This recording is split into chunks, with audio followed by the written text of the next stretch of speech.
আজ থেকে এই শিশুরা কিছুদিন পরেই এক একজন হবে এক একটি বাংলাদেশ। আমরা দেখতে পাচ্ছি এই শিশুদের চোখে মুখে মেধাবীর ছাপ, এমনকি তারা মেধাবী, তারাই একদিন ধরবে হাল এই বাংলাদেশের। এই শিশুরাই আজকে থেকে তারা তাদের লেখাপড়ার মাধ্যমে, তাদের জ্ঞানের মাধ্যমে, তাদের প্রতিভার মাধ্যমে তারা অনেক উপরে যাবে এবং দেশের হাল ধরবে। কি আমরা দেশের হাল ধরবো না? হ্যাঁ, অবশ্যই। এই যে সবাই এই নিষ্পাপ শিশুরাই একদিন দেশের হাল ধরবে এবং এই বাংলাদেশকে তার সর্বোচ্চ চূড়ায় নিয়ে যাবে।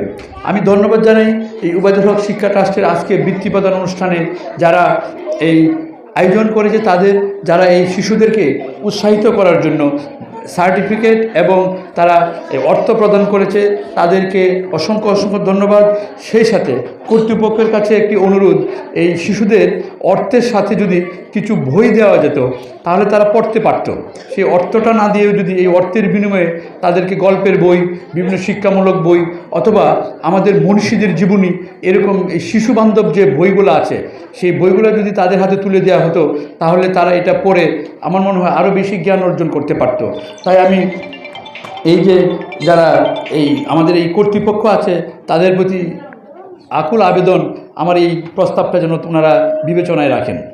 সেই সাথে আমার এই যে শিশু, তাদের প্রতি এটাই অনুরোধ, আমার মা বোনেরা ওই জায়গায় আছে, আমরা সবাই কি জন্মগ্রহণের সময় কি করে শিশুরা, মা আপনি বলেন তো, জন্মের সময় শিশুরা কি করে? হ্যাঁ, কাঁদে। এই যে আমাকে উনি বললো যে আমার এই মায় বললো যে জন্মের সময় সব শিশুরা কি কাঁদে। তাহলে আমার সামনে যত শিশু আছে আমরা সবাই কি করেছি? জন্মের সময় কি করেছি? কান্নাকাটি করেছি। তাহলে এখন কি কান্নাকাটি করি?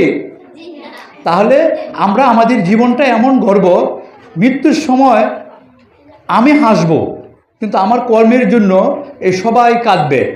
কি আমরা এরকম জীবন গড়ব না? তাহলে আমরা ভালো কাজ করে এমন জীবন গড়ব যেন আমরা মৃত্যুর সময় কি আমি হাসতে হাসতে মরতে পারি, কিন্তু আমার কর্মের জন্য, আমি যে সমাজের জন্য, এই দেশের জন্য যে কাজ করে গেলাম, এটা শুনে আশেপাশের মানুষজন কি করে? কান্নাকাটি করে। ঠিক আছে?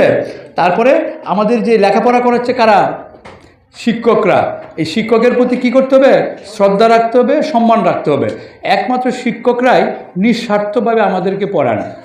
অনেক সময় আমি চাই না আমার গ্রামের কেউ আমার চেয়ে বড় হোক, আমার চেয়ে উপরে উঠে যাক, এটা আমি না চাইলেও একমাত্র শিক্ষকরাই সেই শ্রেষ্ঠ শিক্ষক, যারা চায় তার ছাত্ররা ছাত্রীরা লেখাপড়া করে এমন চূড়ায় যাক তাকেও আবার কাম করে ফেলুক।